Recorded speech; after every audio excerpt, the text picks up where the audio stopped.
வேல்வேல் முருகா வெற்றிவேல் முருகா. முருகனின் அறுபடை வீடுகளில் 3ஆம் படை வீடு பழனிமலையில் உள்ள பாலதண்டாயுத சுவாமி திருக்கோயில். இத்திருத்தலத்தை திரு ஆவினன்குடி என்றும் அழைக்கின்றனர்.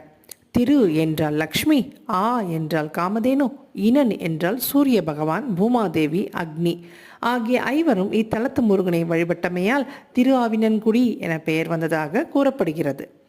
மாம்பழத்திற்காக கோபம் கொண்டு இங்கு வந்து அமர்ந்த முருகனை சிவனும் பார்வதியும் ஞானப்பழம் நீ என்று சூட்டிய பெயரே நாளடைவில் மருவி பழனி என்று ஊர் பெயர் வர காரணமானதாக தலப்புராணம் கூறுகிறது. இக்கோயிலின் வடகிழக்கு திசையில் சரவண பொய்கை அமைந்துள்ளது. சரவண பொய்கையில் இன்றும் மக்கள் நீராடி இறைவனை தரிசிக்க முடிகிறது. இங்கு மூலவர் நவபாஷாணத்தால் ஆனவர். வாழ்க்கையில் ஒரு முறையானும் தரிசித்து வருக.